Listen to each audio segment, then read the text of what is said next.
Sveiciens visiem! Šodien mums ir ārkārtīgi interesanta tēma, vai es protu sevī ieklausīties. Un ar jums apziņas espreso studijā šodien esmu es Edgars. Un es Inga. Mēs šķietami visi esam ļoti atšķirīgi, un lielā mērā tā ir absolūta taisnība. Taču ir viena vienojoša lieta.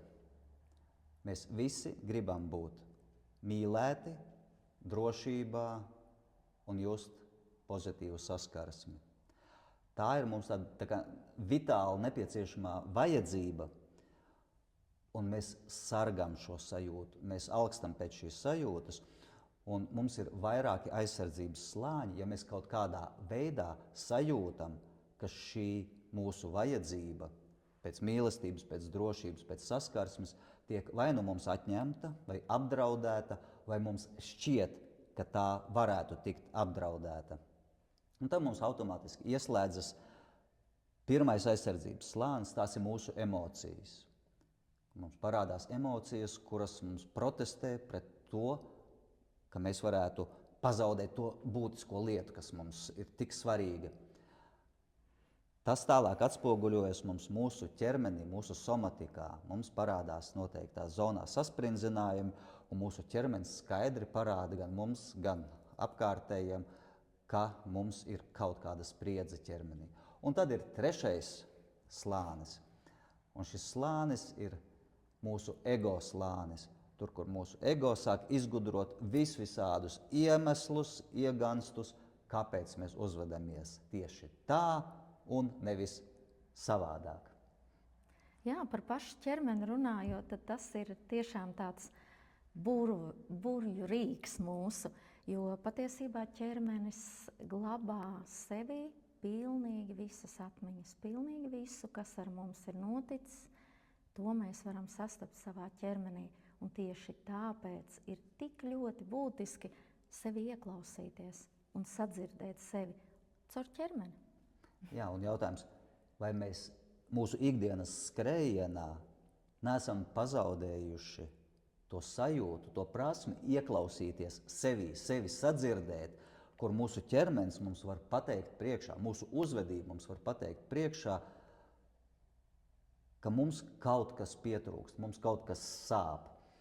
Ja, un, piemēram, paņemsim tādu konkrētu piemēru. Cilvēks ir izšķīries no sava partnera, un viņš saka, man bija citas prioritātes, man bija šobrīd svarīgi karjeru uztaisīt. Patiesībā šis apsvērums ir vienkārši slēpšanās no tā, ka viņam pietrūka saskarsmes, viņam pietrūka attiecību siltuma, viņa emocijas nobloķējās, viņa ķermenis viņam neļāva atvērties savam partnerim, un viņš vienkārši uz āru, viņa ego izdomā apsvērumu, jā, man citas lietas bija svarīgākas, tāpēc it kā tā saucamā racionalizācija, kur pasaka, jā, es racionāli izspriedu, man svarīgāk šobrīd ir karjeru veidot, nevis attiecības. Kaut gan patiesībā tur ir vienkārši nepiepildīta vajadzība pēc šīm attiecībām. Pilnīgi absurdi sanāk, ja, ka pazaudē attiecības dēļ tā, ka īstenībā tik ļoti vēlas tās attiecības un nespēja viņās piepildīt savu vēlmi. Un es aizdomājos par to, ka cik ļoti mēs bēgam no patiesības, kāda tā ir. Cik ļoti mēs baidāmies paši sev atzīt, kā tad ir patiesībā. Un tad mēs meklējam tos otršķirīgos izdevīgumus. Tu zini tādu terminu, ja? Un tas ir tas, ko tu teici, tā kā aizbildinājums, kā attaisnojums, ko citi padomās. Man viņiem ir jāpaskaidro, man viņiem ir jāpasaka, ka tas ir tāpēc tā, jo sabiedrībā tā ir pieņemts. Bet man ir manas dzīves sajūtas.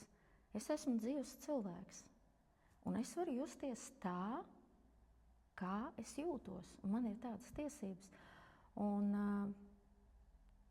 bēgot no sevis, pašam sevi neatzīstot un vispār neieklausoties sevī, tad mēs sākam dzīvot attaisnojumos, pierādījumos un pazaudējam sevi. Un ar katru tādu soli arvien vairāk un vairāk. Mums ir šī te vajadzība pēc mīlestības. Bāzes vajadzība. Jebkuram cilvēkam vajag šo mīlestības sajūtu, jo tā viņam dod drošību, pārliecību faktiski par savu izdzīvošanu. Un tad, kad kaut kādā veidā apdraudēta tā ir, tad mums ieslēdzas šis te pirmais aizsardzības līmenis, jeb emocionālā aizsardzība.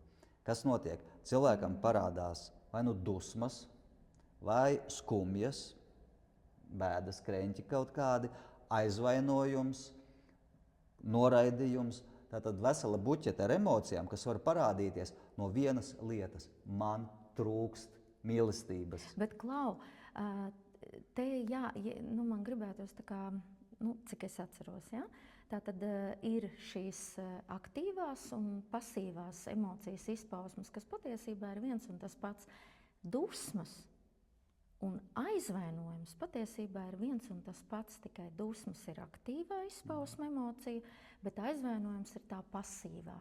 Un te man tā šķiet tā, cik ļoti tajā brīdī sāp, ka tad, kad mēs jau sākam izpaust dusmas, tas nozīmē, ka jau ļoti sāp, ka jau vairs pat izturēt nevar. Ja? Bet kamēr vēl ir tā, ka pietrūkst, nepatīk, nepieņem, tad ir šī atgrūšana un aizvainojums, kur mēs tā kā klusu sēžam sevi un tur ņemamies ar šīm sajūtām sevi. Un tad, kad jau tas tā sagrūst tai ķermenī, tad mēs metam ārā. Bet kā tev šķiet tās dusmas? Patiesībā tad, ja ir jāizmet tā sāpe, nevienmēr varētu teikt, ka tas ir tas kaut kas vai nepareizs vai slikti.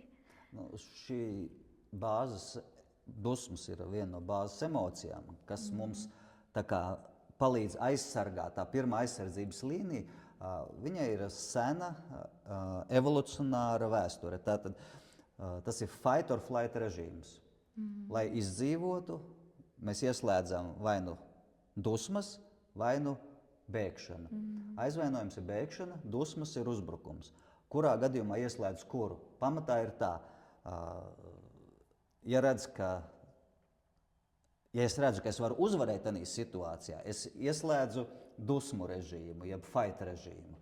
Ja Uzbrukumu. Jā, uzbrukumu. Tas ir no dzīvnieku pasaules. Ja dzīvnieks kaut kāds mazs susuriņš redz, ka viņam pretī ir milzīgs kaķis, viņš saprot, ka viņam ir jābēg, viņš nevar izcīnīt viņu.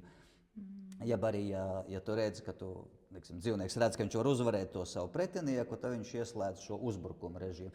Tieši tas pats arī ir pamatā šī emociju izpausmē. Vai nu mums ir dusmas, tas ir tad, kad mēs esam spēka pilni, mēs esam gatavi panākt sev vajadzīgo ar uzbrukumu.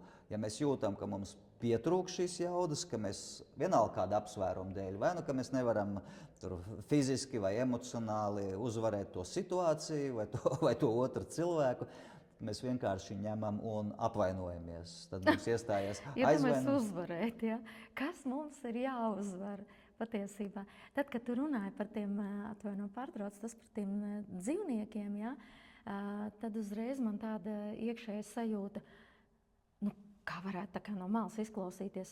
Redz, tad tajā brīdī mēs kļūstam kā dzīvnieki, dzīvnieciskās kaut kādas emocijas. Patiesībā tad, ja mēs pilnīgi un absolūti nepārvaldam, tajā brīdī mēs ieslēdzam tādas dzīvnieciskās, un tas tiešām tā arī ir. Bet patiesībā tās ir tikai tādas pamatvajadzību apmierināšana. Ja? Tas ir tad, kad mēs par kaut ko, kur mums ir jāizdzīvo, un tad mēs ieslēdzam tā kā to dzīvniecisko, tā varētu teikt, ja? Bet tas ir stāsts par pamatvajadzībām. Bet ja mēs viņas pārvaldam un apzināti ieslēdzam un pieslēdzam, jo iedomājies, ja tu katrā situācijā tikai piekāpies, nav pareizi dusmoties, un tas tā labas meitenes nedusmojas, ja? Un tad tā arī dzīvo, ja? Kamēr piekauj, izmet vai es nezinu, kas vēl, ja? Mums ir tā, ja par attiecībām. Mums jāņem vērā tas moments, kā uzbūvēts mūsu smadzenes. Ja? Tātad mums tie impulsi, viņi pirmkārt nonāk smadzeņu daļās, kas atbild par mūsu emocionālo pasauli, tā saucamajā limbiskajā sistēmā. Un tur tā pirmā reakcija mums iestājas, un mēs viņu nekontrolējam vēl ar prātu. Otrais jau etaps, ka tas impulss nonāk līdz mūsu domājošām smadzenēm, tātad neokorteksam, jeb lielo pusložu garozai, tur, kur tiek pieņemti lēmumi, tur, kur notiek visa analīze, abstraktā domāšana. Tas ir tas līmenis, kur mēs varam ieslēgt to apzinātību un pateikt sev, come on, man dēļ šī nav ne jādusmojas, ne jābēg, šo var vispār atrisināt pilnīgi savādāk. Bet tā pirmā dabiskā reakcija, mums vienkārši tie nervu savienojuma ceļi pirmkārt aizved uz to mūsu emocionālajiem smadzeņu centriem, kas mums rada emociju. Un nereti tā emocija ir tik intensīva, ka tur tas signāls, kas aiziet tālāk līdz tai domājošai smadzeņu daļai, viņš nespēja vairs novērst to pirmo emocionālo sprādzienu, kas ir noticis, vai to pirmo reakciju.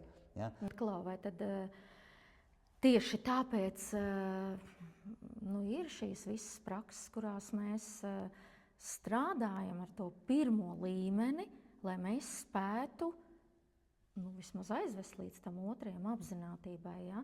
Jo tas nenozīmē, ka mums viss šīs iekšējās emocijas un impulsi tajā brīdī pazūd. Nē, tas ir, bet mēs viņus pārvaldam.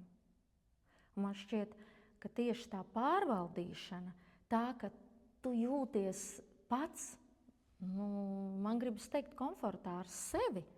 Jo, iedomājies, ka bieži saka, vislielākais ienaidnieks esi tu pats. Un tagad iedomājies, es zinu, ka es nepārvaldu kaut kādi impulsi spēja man izsist no līdzsvara ārējie. Ja? Un es nespēju viņus pārvaldīt. Kas notiek? Es tajā brīdī kļūstu sev bīstama. Jo es taču sev nepārvaldu. Es tajā brīdī domāju, kas tad ar mani kurā brīdī notiks? Nedodies, būs tāda un tāda situācija. Man liekas, skumīgi dzīvot tādās sajūtās. Es tā pēkšņi iedomājos, ja es, piemēram, vai arī tad ir šī slēpšanās iekšējā, tad ir šī maskēšanās, tās atrunāšanās, aizbildināšanās, jo tik kāds neierauga. Bet patiesībā stāsts jau man vispār šobrīd, tieši tagad ienāca prātā, bet patiesībā tas taču ir stāsts par mani pašu.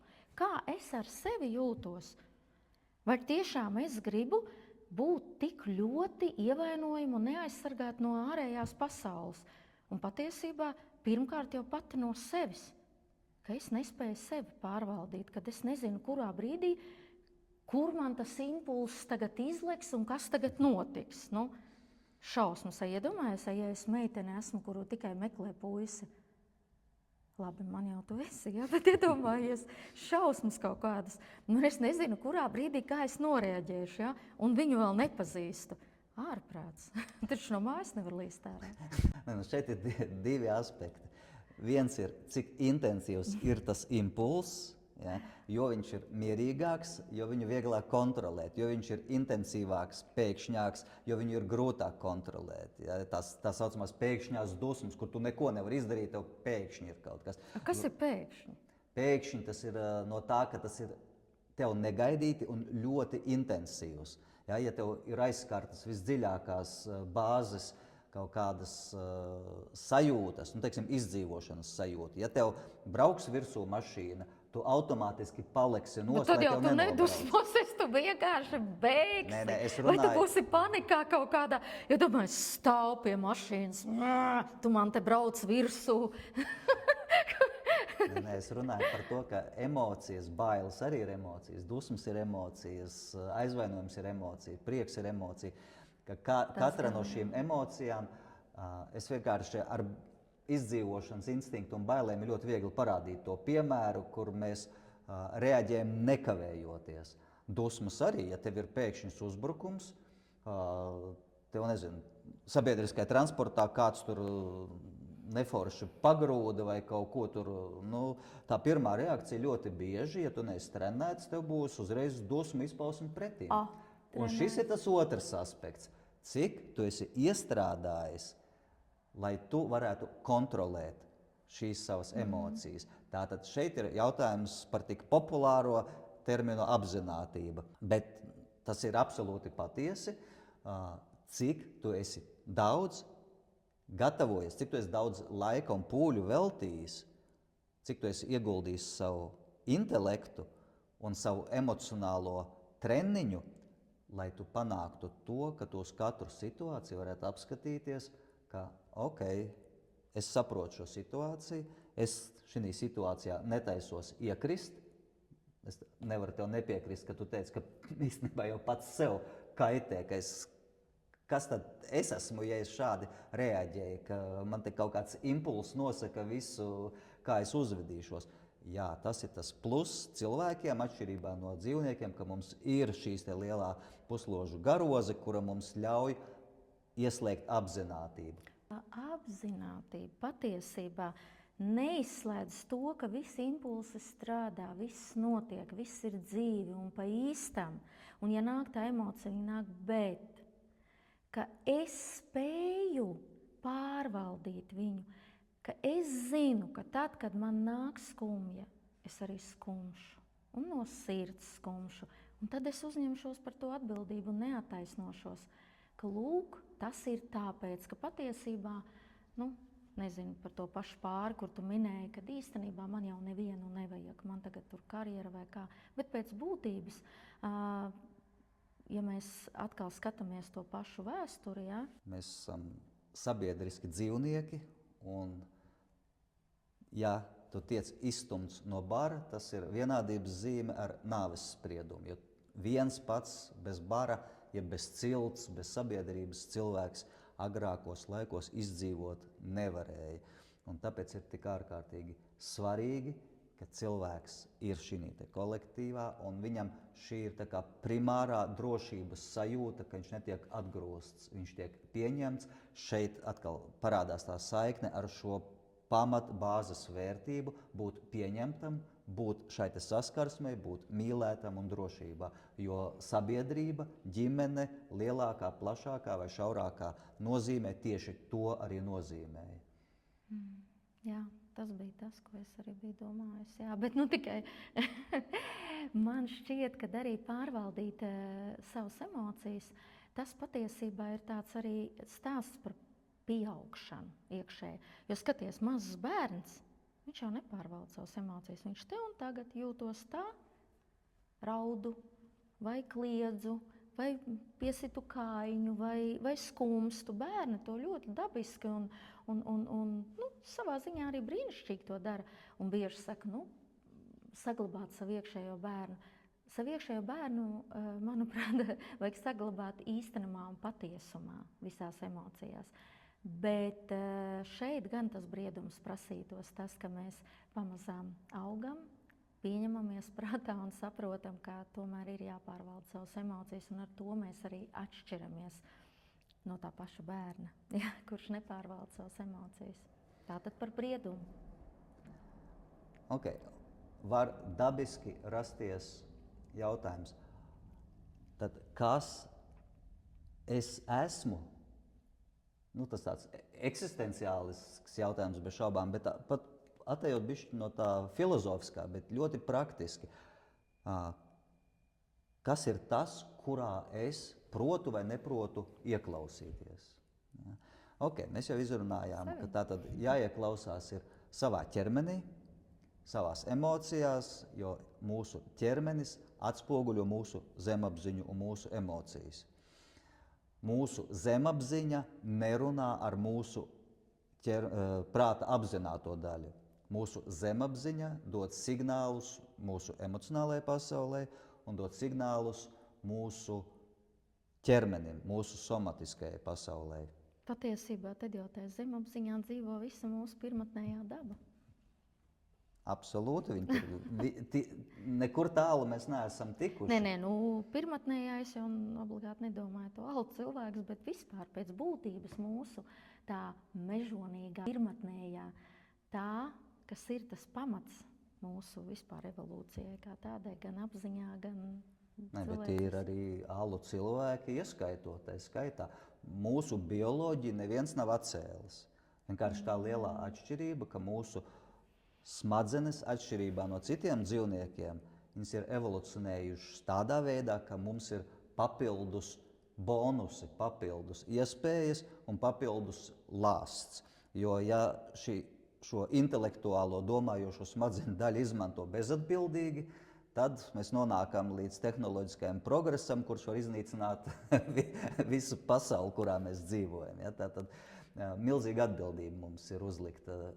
Bonus nekad nenāk viens pats. Ja? Tātad kopā ar bonusu nāk arī atbildība par mūsu milzīgajām iespējām. Bet atgriežoties pie tām iespējām, pie tās labās daļas, jā, tā ir mūsu apzinātība, un tā mums ir kaut kādā veidā jānolasa no sava ķermeņa un no savām emocijām. Jo zemapziņa runā ar emocijām un ķermeni. Savukārt mūsu prāts nevar nolasīt zemapziņu, bet var nolasīt emocijas un var nolasīt mūsu ķermeni. Un ja mēs redzam, kur mums parādās spriedze ķermenī, raksturīgi mūsdienu cilvēkiem ar sēdošo dzīvesveidu, ka spriedze mums parādās plecos, sprandā, kaut kur lāpstiņās, tad kaut kas mums ir pa daudz, kaut ko mēs esam sakrāvuši sev tik lielu, ka mēs vairs nevaram pavilkt. Ja? Mums vienkārši Citreiz spiež krūšu daļā, ja? Saspiest tā kā krūtis, grūti ieelpot, dziļu elpu ievilkt. Jā, vai elpojam ļoti sekli un saraustīt. Ja? Tas viss parāda to, ka mūsu emocijās ir spriedze. Tātad mūsu pirmajā aizsardzības līnijā, kas sargā to mūsu bāzes vajadzību pēc mīlestības un klātbūtnes un drošības, ka parāda, ka tur ir spriedze. Ja? Tātad, jā, es varbūt saku, ka es darbā esmu pārspīlēts, pārstrādājies, ka man tur ir izdegšana un vēl kaut kas. Bet kas izraisa to vēlmi strādāt? Tas varbūt tas ego ārējais slānis, kurš saka, jā, šobrīd tā ir vienkārši bēgšana no kaut kādas realitātes. Es aizbēgu un noslēpjos darbā tikai tāpēc, ka man neiet, pieņemsim, personiskajā dzīvē vai kaut kādās vēl lietās. Esmu pilnībā noracies darbā. Un tad nākamais slānis, protams, ir šī te somatika, kas man parāda no abām pusēm. Viens esmu aizbēdzis no attiecībām, otrs man emocijas rāda, ka es vienkārši esmu skumjās, bēdās, esmu satraukts, esmu, teiksim, nezinu, visu laiku pārdzīvojumos, un es viņus mēģinu noslēpt, bet ķermenis, es pat emocijas varu no sevīm noslēpt, bet ķermenis tās parāda, un ķermenī mums atspoguļojas šī spriedze. Viņa var būt praktiski jebkur. Tā tradicionālai šie te pleci, spranda, kas pēc tam izraisa migrēnas un visu pārējo. Un tad sēž pie ārsta kabinetā, nevar saprast, kāpēc. Īstenībā tie iemesli ir dziļi psihosomatiski. Ja? Un tad, kad mums izdodas vienkārši atšķetināt, paskatīties, ko mums saka mūsu ķermenis, ko mums saka mūsu emocijas, mēs nonākam līdz tam, ka mums īstenībā ir jāatrisina mūsu viena no šīm te bāzes vajadzībām. Ķermenis, viņš var reaģēt ar sāpēm. Vēders var sākt sāpēt. Var sākt gurnus laust. Jebkur ķermenī var parādīties šī spriedze. Mums ir jāmeklē nevis kādas antibiotikas palīdzēs. Kaut gan tās reizēm jau pie kritiskā ielaists situācijas vajag, jo mums no stresa parādās iekaisums ķermenī. Ja? Tātad, bet, lai to visu atrisinātu, man ir jāiet cauri savām ķermeņa saspiestajām vietām un jāsaprot, kas man to izraisa, kura emocija. Un pēc tam es analizējot, kura emocija, vai tās man ir bailes, vai dusmas, vai skumjas, vai bēdas, vai vēl kaut kāds, kas man izraisa šo spriedzi, par ko man viņas ir. Nu, redz, tu jau te nosauci tik milzīgi lielu kvantumu emociju, bet būsim godīgi. Cik bieži es, tad, kad arī, kaut vai tev tagad tu nosauc, ja? Bet patiesībā ikdienā, kad es jautāju, kā tu jūties labi? Tas jau nav tikai tev, lielākoties tā arī ir, ka mēs nemākam nemaz nosaukt tās savas emocijas. Un kad tu nemāki viņas nosaukt, Tad kā tu vari tālāk ar viņām vispār kaut ko darīt vai saprast, kas tur notiek? Ja? Pirmais, man liekas, te jau ir stāsts par emocionālo inteliģenci. Jo tad, kad tu sāc pārvaldīt un saprast vispār, kas tas tāds ir, kas ar tevi tagad notiek, ja? Tad jau arī tu kaut ko ar to vari darīt. Pirmais ir vispār saprast, kas notiek, tad atzīt, ka jā, notiek taču, ja? Un pēc tam jau nosaukt vārdā. Kā saka, nosauc mani vārdā un viss es pazudīšu. Jā, tas pirmais solis un tās emocijas, pat bāzes emocijas ir vesels pulks. Tās, kuras es pieminēju, tās ir tikai dažas patiesībā. Kā parasti zinātnieki šajā jomā tur dalās viņiem domas, katrs ir atklājis vai pierādījis savu daļu, bet faktiski ir ap 10 bāzes emocijas. Ir 27 emocijas, jau kuras ir aprakstītas dažādos griezumos, un tām vēl visādas nokrāsas ir. Tā kā patiesībā tas, ko tu saki par to emocionālo inteliģenci, jā, vienkārši saprast savas emocijas, kas arī īstenībā nav nemaz tik vienkārši, tas ir pamatīgs sevis izpētes darbs, lai saprastu, kuras emocijas man te kurā brīdī darbojas un ko viņas manam ķermenim saka. Kāpēc mans ķermenis reaģē tā vai šādi? No kurienes man nāk tā emocija? Kas mani skumdina, kas mani iepriecina, kas man liek justies šādi vai šādi? Un tikai tad mēs saliekot šo visu kopā saprotam, oh my God, jā, patiesībā ir ļoti vienkārša lieta. Man trūkst tās pašas drošības sajūtas, vai man trūkst mīļuma attiecībās. Varbūt attiecības ir, bet man pietrūkst kaut kāds elements viņās. Un tas man pa ķēdīti izsauc vienu aizsardzības slāni, otru, trešo, un es vienkārši dzīvē izdomāju visaplamākos vai ļoti pat ticamus argumentus, kas īstenībā ir tāda gaušanās par to, ka man ir slikti, bet ja mēs parokam dziļāk, ir vienkārši nepieciešamība pēc viselementārākās mīlestības. Tu zini, es šobrīd skumstu. Tu tā stāstīji, un es iedomājos, un reāli pārņēmu skumjas. Kāpēc mums skolā kaut ko tādu nemāca? Iedomājies, cik ļoti mums tiek pamats zem kājām izsists. Un jau pašos pamatos atņemta kaut kāda brīvības garša un iespēja, ja? Ka mēs saprastu pirmkārt to, ka mums ir sevi jāieklausās, ka mums ir tādas tiesības to darīt. Tālāk saprast, kādas ir tās emocijas, mācīt viņas nosaukt vārdā, mācīt viņas pārvaldīt. Mēs varētu ikdienā, iedomājies, skolā, tai pašā tīņu laikā, kad ārprāts viens otru tur plēš nost, un tie bērni nezin, kā izdzīvot, ja, savā starpā. Tas būtu tāds prakses lauks, kurā viņi varētu viens ar otru šo praktizēt, pieņemsim dzīvi un īsti notika kaut kāda situācija. Un pēc tam viņu ņemt un izanalizēt, nosaukt tās emocijas vārdā, atrast to iemeslu, kāpēc tas tā iesākās. Un redz, kur būtu, viņi iziet no skolas, un viņi jau prastu pārvaldīt emocijas, prastu viņus nosaukt vārdā, un pats svarīgākais, viņi prastu sevi ieklausīties. Un iedomājies, kāds tas ir spēks, kāda tā ir drošības sajūta, un kāds tas ir pamats, lai dāvātu otram mīlestību. Jo tād, ja es jūtos drošībā, labi, es pārvaldu savas emocijas, es spēju arī otram dot mīlestību. Un tad būtu mazāk šie šķirtie pāri, nelaimīgās laulības, ģimenes dzīves, kurās arī bērni, protams, cieš, un tā tālāk pa ķēdīti aiziet. Līdz pat kariem pasaulē. Jā. Jo visi lielie tirāni patiesībā viņam pietrūkst elementāra bāzes vajadzība pēc siltuma mīlestības. Absolūti, absolūti. Atklājām vienu episku. Tad varam noslēgt šo mūsu šodienas ierakstu ar aicinājumu Izglītības ministrijai. Ieviešam emocionālo inteliģenci kā vienu no obligātajiem mācību priekšmetiem Samazināsim šķiršanās skaitu pasaulē un karus. Jā, un, mīļie skolotāji, jūs taču saprotat, ka jums jau šobrīd ir jāsāk pirmkārt pašiem apgūt to, lai mēs varētu arī tiem bērniem tālāk to nodot un katrs savā ģimenē radīt to mīlestības un drošības sajūtu. Bet sāksim ar sevi. Sāksim ar sevi. Ieklausīsimies sevī. Ieklausīsimies sevī. Paldies. Paldies. Un uz tikšanās citās podkāstos. Tā.